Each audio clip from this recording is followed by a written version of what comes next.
Assalamualaikum warahmatullahi wabarakatuh. Hai teman-teman semuanya, selamat datang kembali ya di channel Studi Horor. Studi Horor kali ini akan menceritakan tentang sebuah kisah teror berdarah di kosan eksklusif.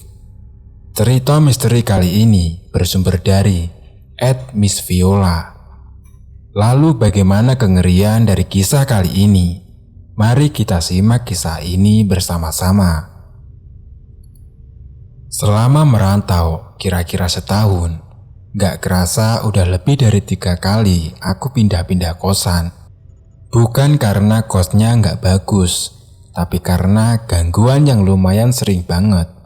Jadi bikin sering begadang dan kerjaan keteteran. Sama karena kalau ada kosan yang lebih murah, terus pindah sih. Sampai 2 bulan yang lalu, aku pindah ke kerjaan yang baru dan dapat tunjangan untuk kosan. Jadi selain gaji pokok, uang makan, transport, dan BPJS, aku dapat tunjangan uang kosan. Karena aku pengen ngekos di tempat yang tenang dan bagusan sedikit, yang pakai AC, terus kamar mandinya ada showernya. Jadilah aku songong banget tuh nyari kosan yang eksklusif. Pokoknya yang deket kantor, plus nomboknya nggak kebanyakan. Dapatlah aku di kosan di sekitar C, seharga 1,5 juta. Eksklusif pokoknya. Ada AC, TV, kasur, lemari, meja dan kursi, dan kamar mandi dalam pakai shower. Satu kos ini cuma ada 10 kamar doang. Bentuknya kayak rumah biasa, dengan desain minimalis modern. Kosan terhedon yang pernah aku tempatin selama aku hidup pokoknya. Seminggu pertama di kosan ini, energinya enak banget. Penjaga kosnya, walaupun bentuknya nyeremin, tapi nggak ganggu sama sekali. Bahkan, dia ditakuti sama sosok-sosok serem di sekitar sawah. Jadi rumah kos ini, energinya bisa netral gitu. Sampai suatu hari, anak-anak kos nyium bau menyengat setiap mau masuk ke kosan. Kayak bau bangkai gitu. Tapi kita cari-cari bangkainya dari luar sampai dalam kok nggak ada. Dan bau bangkai itu bener-bener di semua penjuru kosan. Pemilik kos sampai manggil jasa go-clean untuk bersihin kosan. Setelah dibersihin, masih ada aja bau bangkainya itu. Kita pikir, apa mungkin dari pipa-pipa saluran air? Takutnya kan ada bangkai binatang yang nyungsep di pipa atau gimana gitu. Sampai dipanggilin tukang buat ngebongkar pipa, tapi nggak ada masalah sama sekali dengan pipa-pipanya. Bahkan septic tank pun nggak ada kebocoran atau masalah lain. Selama 5 hari, kami semua tersiksa sama bau bangkai itu. Sampai ada satu anak kos, pagi-pagi teriak memanggil-manggil kita, nyuruh segera ke depan kos. Ya otomatis, kita semua jenggirat kaget dan lari keluar nyusulin dia. Sebut saja Lena. Yang keluar waktu itu, aku, Mbak Vika, Mas Wahyu, sama Mas Erik. Kenapa Len? Tanyaku. Itu Vi, lihat itu, jawab Lena. Astagfirullah, apa itu? Tanya bersamaan Mbak Vika dan Mas Wahyu. Kamu lihat siapa yang naruh Len? Tanya Mas Erik. Enggak Mas, busuk banget, pengen muntah aku, jawab Lena. Ternyata ada bangkai binatang. Entah binatang apa yang dibungkus di plastik hitam. Terus dibungkus lagi pakai plastik minimarket. Bungkusannya rapi banget, tapi di sekeliling bungkusan itu dikerubungi belatung banyak banget.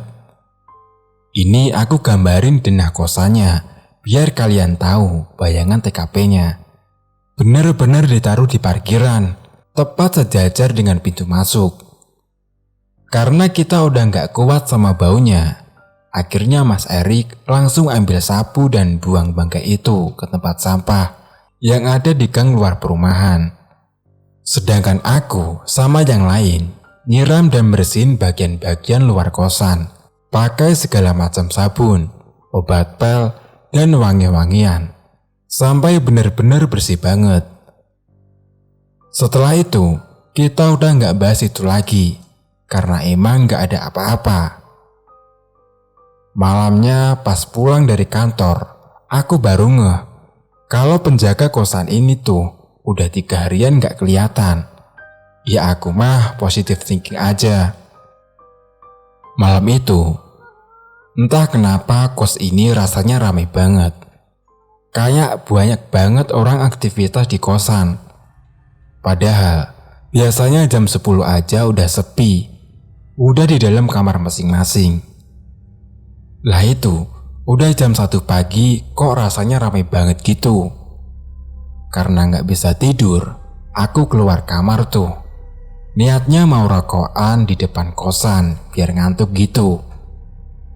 Pas buka pintu, ketemu sama Mas Erik yang baru turun tangga, yang ternyata mau rokokan juga di luar. Akhirnya rokokan bareng tuh kita di depan kosan sambil nyeruput kopi. Kok belum tidur, kenapa Vi?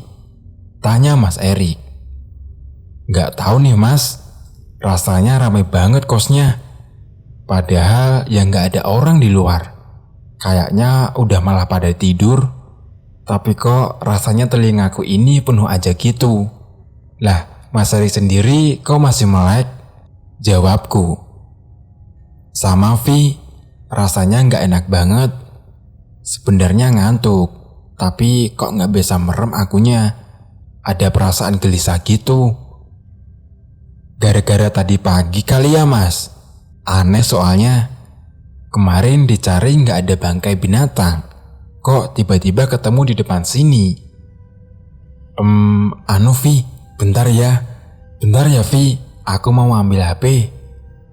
Loh Mas, itu kan HPmu kamu pegang. Powerbank maksudnya? Enggak, aku mau ambil charger ding. Aneh ini orang, batinku. Begitu dia masuk, kedengaran tuh suara dia lari dari pintu masuk ke arah tangga. Sampai, dasar, ya pantesan orangnya lari lihat kamu. Kurang ajar. Di seberang jalan, persis, ada pocong. Serem banget, hitam semua. Bahkan, kain yang dia pakai aja hitam banget. Saking aku juga panik dan takut, aku tuh lupa kalau pintu masuknya itu harusnya ditarik. Aku malah dorong-dorong, sampai aku kira itu dikunci sama Mas Erik tadi. Mungkin karena aku gedor-gedor pintu, Mbak Vika yang kamarnya persis di samping pintu masuk, ia kebangun. Lah, dia buka pintu, otomatis kejedotlah palaku. Pusing sebenarnya, tapi aku terlanjur takut. Jadi bodo amat. Dan aku lari ke atas ke arah kamar Mas Erik minta dibukain. Mas, tolong buka pintunya. Jahat kamu Mas, ninggalin aku sendirian. Buka Mas, buka cepetan. Gak ada tanda-tanda Mas Erik mau bukain pintu. Sampai aku dengar suara Mbak Vika di sampingku. Kenapa sih, Dek? Ternyata bukan Mbak Vika, tapi sosok Poci tadi nanya sambil melet. Dan disusul Mbak Vika yang asli lari naik ke lantai 2. Apa sih kalian itu kok ribut-ribut? Kasian yang lain itu mau istirahat tahu. Waktu ada Mbak Vika itulah, akhirnya Mas Erik mau bukain pintu. Disusul dengan Mas Wahyu, yang juga mungkin keganggu. Dan Lena dari lantai 1 juga mungkin keganggu. Ayo semua masuk sini aja, kata Mas Erik. Dan kita semua masuk menuin kamar Mas Erik. Sumpah Mas, tega kamu Mas. Meninggalkan Dedek sendirian di luar sana tanpa kau beritahu bahwasanya ada sosok Poci nangkring di depan kita. Manusia mana yang gak sok lihat Poci di depan mata? Ya sok lah. Jawab Mas Erik. Poci apa sih? Tanya Mbak Vika. Poci itu setan lollipop itu loh Mbak. Lah kok serem sih? Gimana cerita kalian kok bisa lihat poci? Jawab Lena. Sambil menarik nafas, aku sama Mas Erik pelan-pelan menceritain kejadian tadi. Dan karena itulah, akhirnya kita berlima tidur di kamar Mas Erik. Cewek-cewek tidur di kasur. Mas Erik sama Mas Wahyu tidur di lantai pakai alas bed cover. Malam itu aku gak bener-bener tidur. Mataku merem tapi aku mikir. Perasaan biasanya tuh kalau ada hantu dari luar gak akan pernah berani masuk karena ada penjaganya. Masa iya udah berhari-hari penjaganya ini ngilang sih? Besoknya kita udah biasa aja nih, udah gak terlalu kepikiran, udah beraktivitas kayak biasanya aja. Dan hari itu, kebetulan aku lagi ambil libur karena males. Karena ambil liburannya dengan alasan males, aku niatin bener tuh mau males-malesan seharian di kosan. Tidur, makan, nonton TV, YouTubean, gak mandi seharian. Pokoknya menikmati libur deh. Gak kerasa udah kedengeran azan maghrib tuh. Niat hati mau keluar beli makan malam. Tapi gak tahu kenapa ya, mata itu rasanya berat seberat-beratnya. Dan aku pun ketiduran. Sungguh sebuah kebodohan memang, ketiduran pas maghrib. Pas tidur itu, aku merasanya sih aku gak mimpi. Kayak deep sleep banget gitu. Pokoknya sama sekali gak mimpi. Kurang tahu deh, tuh aku ketiduran berapa lama ya. Tapi waktu kebangun, aku masih ada di jam yang sama. Jam 5 lebih 45 menit, kalau nggak salah inget ya. Bingung dong aku, perasaan tadi tidur di sekitaran jam itu. Bangun-bangun masih di jam itu. Aku kira jam di kamarku error. Pas lihat ke HP, bener dong, jam 5 lebih 45 menit. Karena masih berusaha mikir positif, aku pun berdiri mau cuci muka. Pas mau berdiri, dari pinggang sampai ke kaki itu rasanya nyeri banget, kayak kram gitu.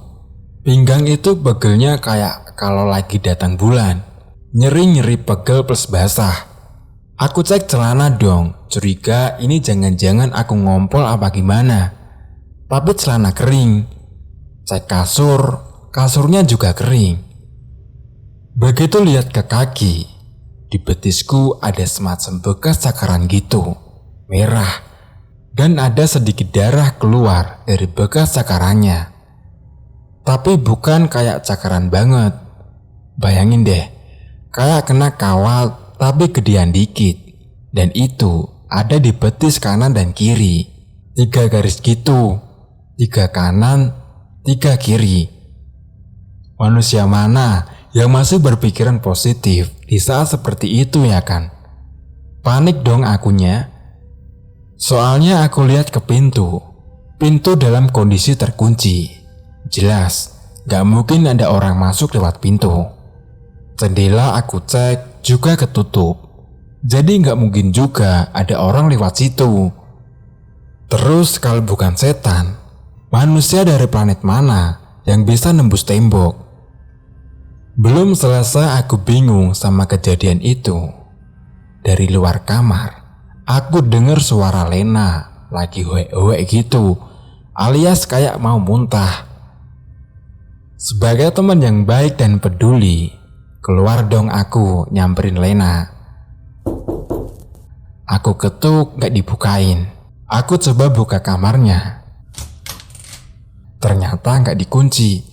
Dan bener aja dong, Selena muntah-muntah di kamarnya, gak di kamar mandi.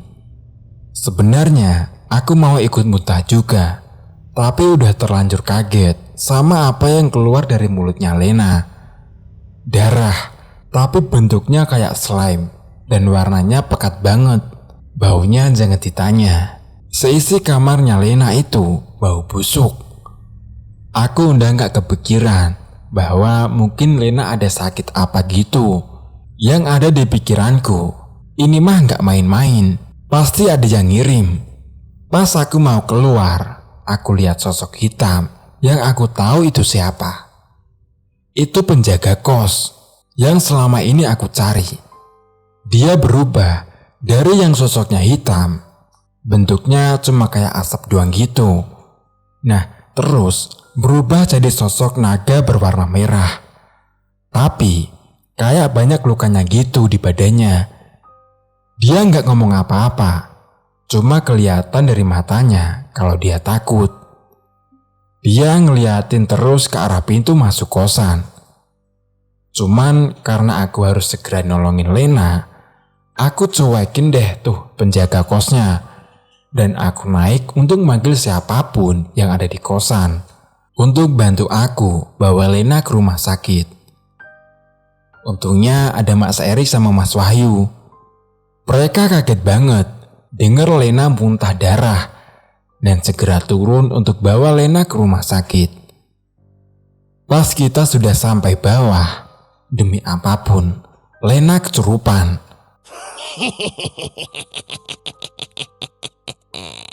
Matanya melotot dan ukurannya jadi kayak lebih besar gitu. Tangannya lurus dan kaku. Dia berdiri tegak tapi kepalanya miring gitu. Di muka dia, aku bisa ngeliat ada sisa-sisa darah di pinggir mulutnya. Kayak orang abis makan ayam hidup-hidup gitu. Kita bertiga gak ada yang berani deketin Lena. Aku juga gak se-expert itu untuk ngeluarin setan dari dalam badan manusia. Karena aku takut Lena kenapa-napa, aku lari keluar. Masih dengan pinggang yang sakit dan betis yang perih. Aku ke tempat security komplek dan aku tarik-tarik untuk segera datang ke kosan. Pas aku balik, aku lihat Lena udah diangkat Mas Erik dan Mas Wahyu ke atas kasur. Loh, kok udahan? Maksudku kok udah diangkat? Udah sadar emang? Tanyaku. Tadi waktu kamu lari keluar mau panggil bantuan, tiba-tiba Lena mimisan, terus ambruk Vi. Jawab Mas Wahyu. Mbak, Mas, maaf.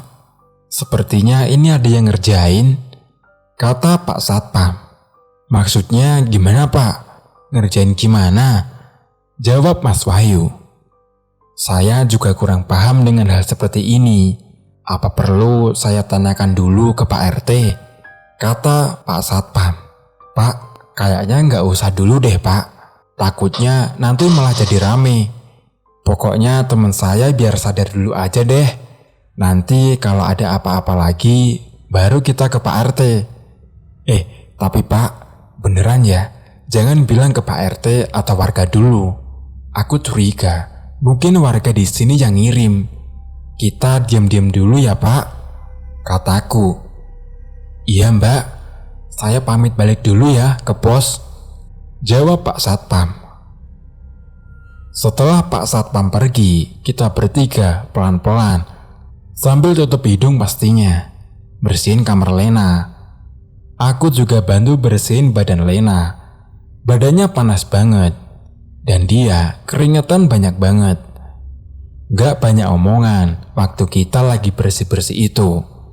Selain karena bertanya-tanya dengan diri sendiri, kami juga speechless dengan kejadian malam ini. Sekitar jam 1 malam, Lena akhirnya bangun. Mukanya lemas, pucat dan bibirnya kering.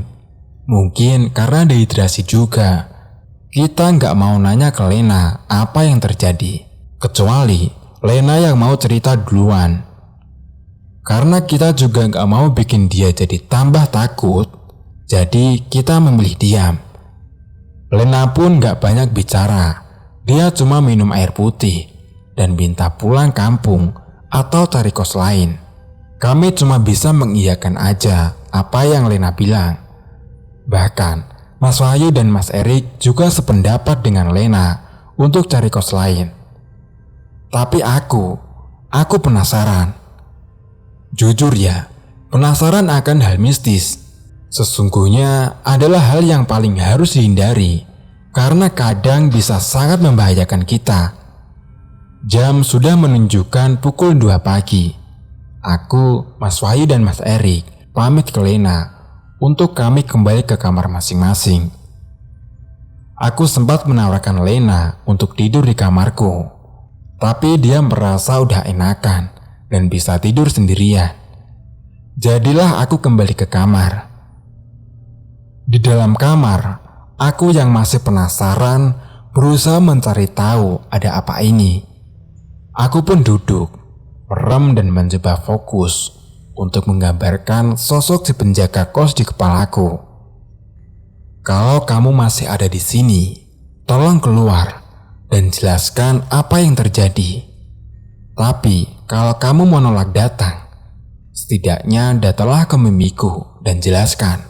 Aku nggak mau hal ini terjadi ke anak kos lain. Gak ada apa-apa. Oke, mungkin berarti dia maunya datang ke mimpiku. Jadi aku buka mata dan ambil posisi tidur. Baru sedetik, aku nempelin kepala ke bantal. Tiba-tiba, jendela kamarku digedor-gedor. Kenceng banget. Kaget dong aku. Aku udah berdiri nih. Udah ancang-ancang mau maki-maki siapapun sosok yang gedor-gedor jendelaku. Dan waktu dibuka, ya penjaga kos. Sepertinya saya sudah tidak sanggup melawan mereka.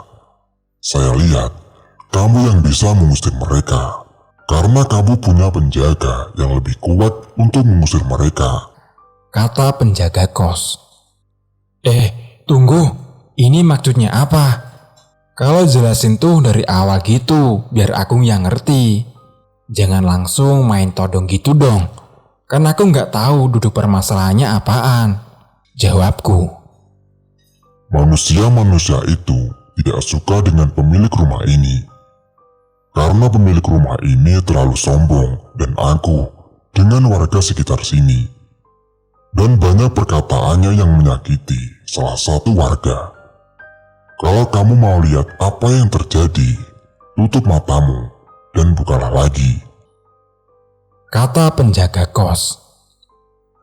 Entah aku yang bodoh atau memang si penjaga ini sangat bisa membujuk orang. Aku pun akhirnya nurut aja gitu. Waktu aku buka mata, bener-bener aku sampai gak bisa lari, gak bisa pingsan, gak bisa ngomong apa-apa. Karena yang aku lihat di kamarku ini penuh sesak dengan makhluk-makhluk yang jelek dan menyeramkan. Di luar jendela juga kayak ada satu batalion mau perang. Dan yang lebih bikin aku speechless, aku lihat ada kayak tali api melingkar di leher si penjaga.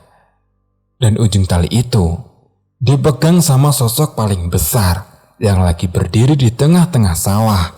Seluruh badannya hitam pekat, matanya merah dengan mulut penuh darah, dan taring hampir menyentuh kakinya. Di situ aku benar-benar gak bisa ngapa-ngapain lagi. Aku kayak kepaus. Bahkan buat napas pun rasanya sesak banget. Yang aku bingung, kenapa selama beberapa hari ini aku gak pernah lihat mereka. Apa mereka sengaja gak menampakkan diri? cukup, tutup matamu, kata penjaga kos. Nurut lagi dong aku. Aku pun tutup mata dan buka lagi. Dan keadaan jadi kembali seperti semula.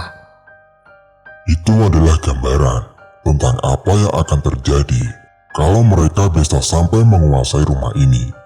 Mereka terlalu kuat dan jahat, kata penjaga kos lagi. Oh, bentar. Jadi, yang sampai saat ini ada di sini masih yang pocong itu kan? Kataku. ya, dan dialah yang merasuki temanmu. Aku sudah berusaha semampuku untuk membuat dia keluar dari raket temanmu, tapi aku tidak tahu seberapa lama aku bisa menahannya, jawab penjaga kos. Jadi, apa yang bisa aku lakukan untuk membantu? Kataku. hanya dirimu yang tahu. Kata penjaga kos. Aku ini manusia biasa, mana ngerti gitu-gituan.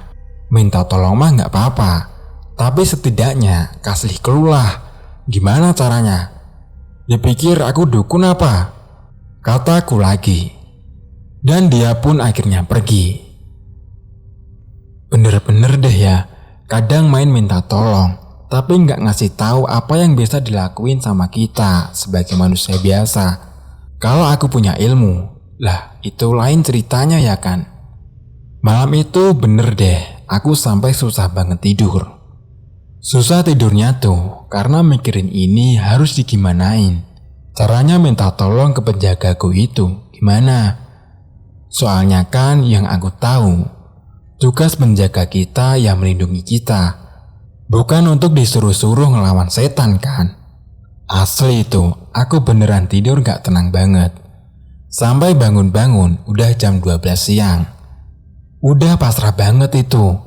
Besok pasti kalau masuk dimaki-maki sama Pak Bos gara-gara setan.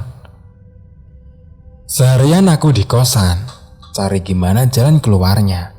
Sampai akhirnya aku mikir, kejadian ini kan berawal gara-gara si warga itu gak suka sama pemilik kosan.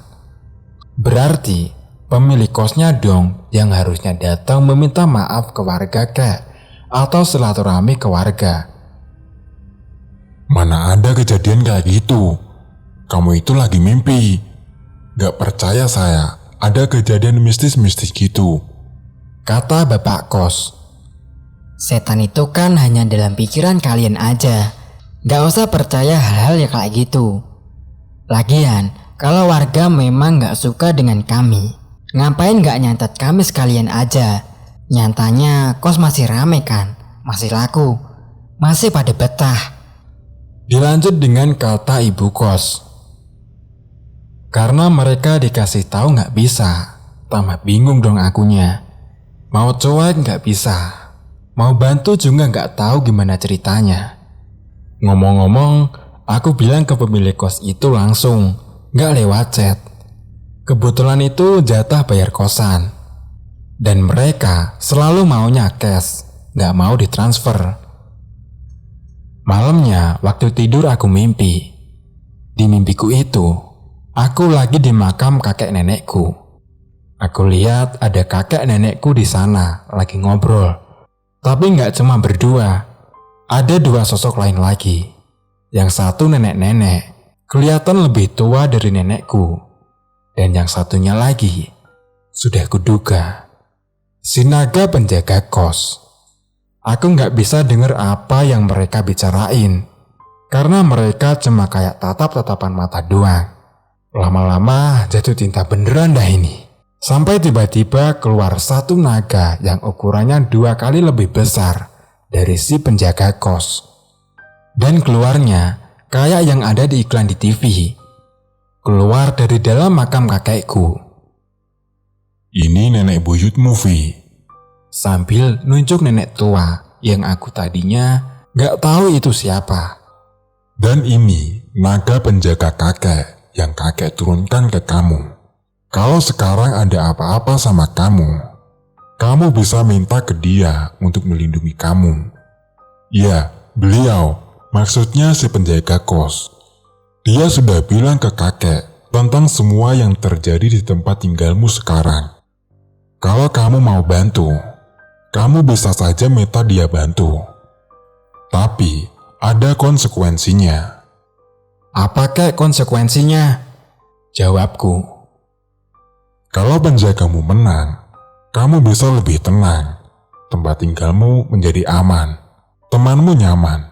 Semua aman. Tapi kalau dia kalah dari mereka, ya bisa jadi kamu sakit atau parahnya, kamu bisa linglung. Waduh, kenapa konsekuensinya buruknya gitu banget kek? Sangat tidak menguntungkan aku. Itu semua terserah kamu, mau bantu atau tidak. Kalaupun tidak, dia atau penjaga kos tidak bisa memaksamu. Kalau aku mau, aku harus ngapain nek? Tanyaku. Puasa mutih 3 hari 3 malam. dan berdoa meminta perlindungan dan kekuatan. Jawab nenekku. Puasanya 3 hari banget, gak bisa sehari aja apa? Kataku. Nenekku pun melotot, tanda bahwa ini adalah mutlak. Dan aku pun akhirnya kebangun. Disinilah terjadi pertimbangan batin. Apakah aku harus nolong atau enggak?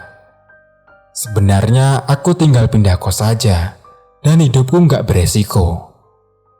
Cuman aku mau membuktikan ke warga kalau mereka enggak suka sama orang, enggak perlu ngirim-ngirim makhluk jahat itu. Akhirnya aku mutusin buat nolong aja. Selain karena mau ngasih tahu ke si warga yang ngirimin setan itu bahwa menggunakan hal mistis karena sakit hati itu gak ada gunanya dan bisa merugikan dia juga. Aku juga males pindah kos, soalnya udah betah banget dan barang juga udah banyak banget. Aku pun minta tolong ke teman kos lain untuk kita sama-sama berdoa demi keutuhan dan kenyamanan kos ini. Aku gak bilang yang sebenarnya ke mereka karena aku takut mereka takut juga ke aku, terus jadi jauhin aku gitu. Setelah 3 hari 3 malam aku puasa mutih, udah lemes banget tuh, dan berharap besoknya aku masih waras. Malamnya pun aku meditasi, ngosongin pikiran, dan hanya fokus ke wujud sosok penjagaku. Berharap dia muncul, dan beneran dia pun muncul. Setelah kayaknya 1 jam aku bermeditasi. Di situ kami cuma lihat-lihatan, tapi batinku bisa dengar dia bilang, Tidurlah yang nyenyak, berdoalah, tidak terjadi apa-apa pada kita, kata si naga. Dan dia ngilang. Waktu ngilang itu, aku ngerasa dingin sedingin-dinginnya. Padahal aku gak nyalain AC, dan badanku panas, kayak demam gitu. Mataku juga rasanya berat, jadinya aku tidur aja, tapi gak nyenyak karena suhu badanku yang terlalu tinggi. Aku di situ udah pasrah banget, padahal aku udah nyiapin tongkat kasti, kali aja aku diserang. Walaupun aku tahu tongkat kasti pasti bisa nembus setan juga. Yang aku rasain malam itu, selain badanku panas dan hawanya dingin, rasanya rame banget. Kayak banyak orang lagi party di dalam rumah. Rasanya pengen banget ngecek keluar, tapi gak bisa. Mana haus pula. Dan dengan seluruh tenaga yang aku punya, akhirnya bisa kebuka mata. Tapi pas buka mata, rasanya nyesek banget. Soalnya di atasku ada sosok, entah perempuan atau laki-laki.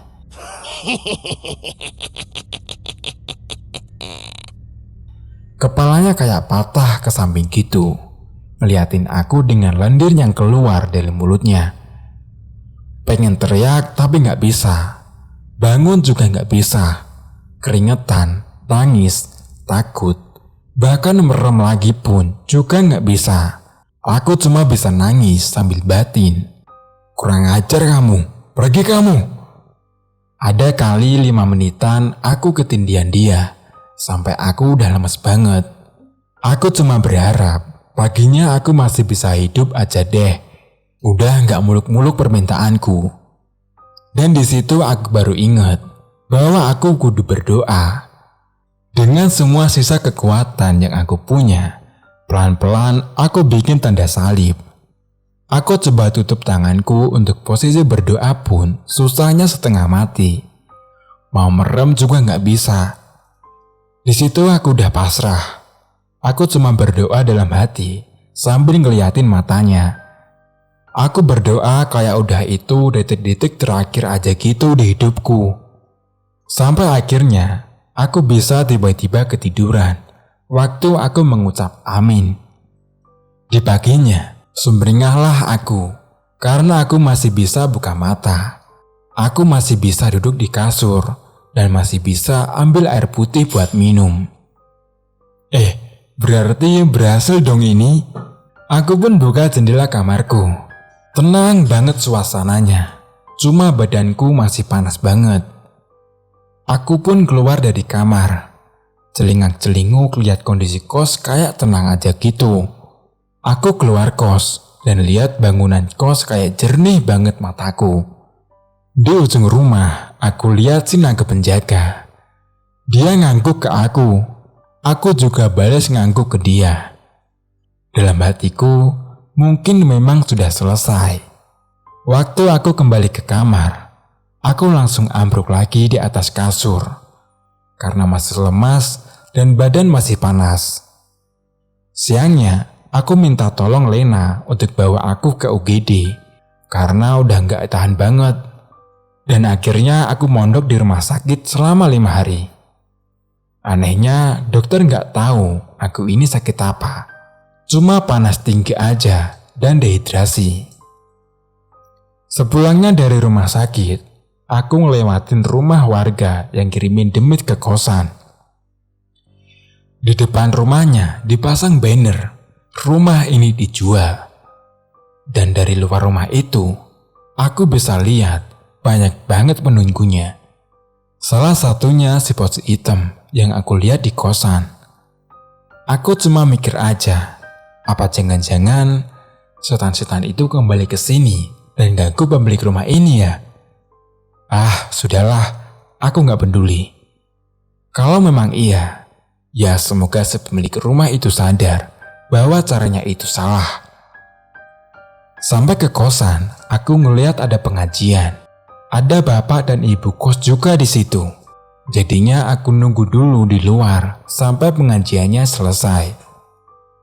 Setelah selesai, ada bapak kos datang ke aku dan meminta maaf karena dia nggak percaya sama apa yang aku bilangin ke dia tempo hari. Sumpah, dia jadi orang yang beda banget. Jadi lebih ramah dan sopan. Bahkan orang-orang yang datang ke pengajian itu hampir semua dari warga sekitar.